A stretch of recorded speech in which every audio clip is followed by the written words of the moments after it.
In the autumn of 1938, male concentration camp prisoners had been ordered to start building a women's camp. It was sited at Ravensbruck, a neighbouring village of Fürstenberg.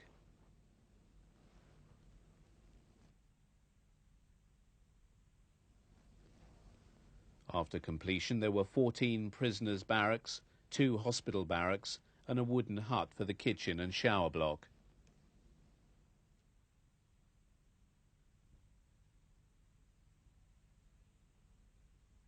The camp was secured by a 4-metre-high brick perimeter wall topped by barbed wire and a high-voltage electric fence.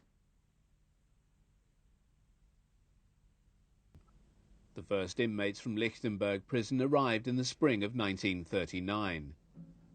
By the 21st of May 1939, there were 974 women imprisoned in what was now Ravensbrück concentration camp. It was to become the largest and most important women's concentration camp on German soil. Well over 100,000 women, consisting of over 20 nationalities, were grotesquely persecuted, violated and tortured there. During the 6 years of the war, tens of thousands of women were executed, gassed, or died as a direct result of the inhumane conditions. Gypsies were branded with black triangles. They shared the lowest status in the camp hierarchy with the Jews as racially persecuted peoples. The SS were ordered to completely eliminate the European gypsy race. The railway death transports left Ravensbrück regularly.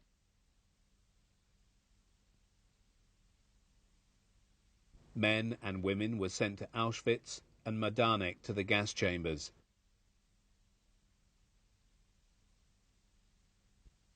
The camp was playing its part in the final solution. On the 6th of October 1942, the commandant of Ravensbrück reported that the camp was at last free of Jews.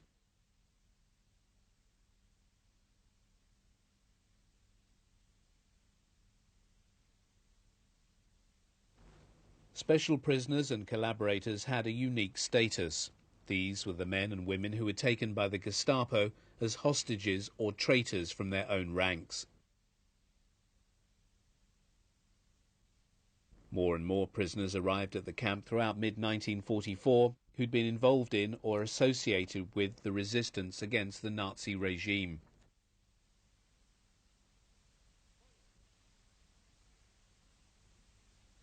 Whenever surviving women talk of the hell at Ravensbrück, they're referring above all to the painful memories of the physical and mental torture they suffered at the hands of their warders.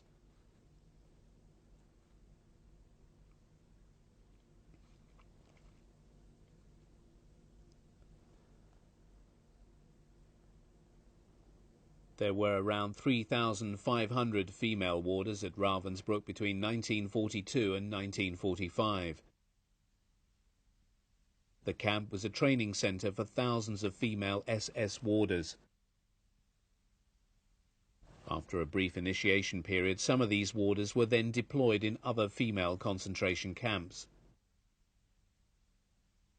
Female concentration camp warders did not hold the same rank as their male counterparts in the SS.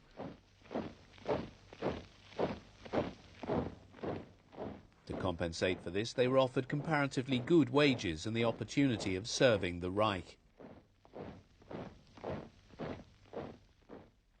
The most popular reason for volunteering was unemployment through lack of skill. Women were targeted in promotion campaigns. After 1940, there was also conscription. They were taught all aspects of daily life in the camps during their 3 months training period. Their equipment clearly revealed the true nature of their work. In addition to a smart uniform, stout leather boots and a small cap, they were issued with truncheons and whips. Warders were also accompanied by vicious dogs when guarding working parties. These dogs were trained to kill.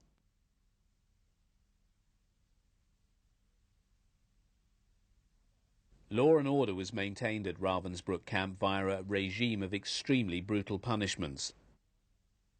One of the most horrific forms was flogging, which, at its worst, was 3 lots of 25 strokes.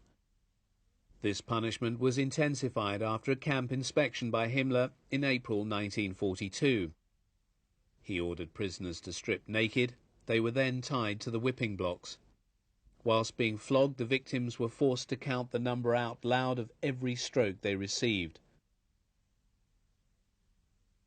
Other crimes against camp discipline, such as humming, was punishable by the withdrawal of their food ration or caning. The days in the camp were tortuously long and monotonous. The siren went between 4 and 5 o'clock every morning. There was no time to get dressed properly or make the beds. It was straight outside for roll call. And that meant standing in line for hours in silence and in all weathers, whatever the condition of their health. After the count, they were given a mug of watery substitute coffee and the bread ration. A warder then assigned them to a work detail. After 1942, the official working day was 11 hours. After returning to the camp from a full day's work, the prisoners once again stood in line for hours, awaiting another roll call. After the count, they were given a ladle of warm vegetable stock made with turnip, then off to bed in the overcrowded, stinking barracks.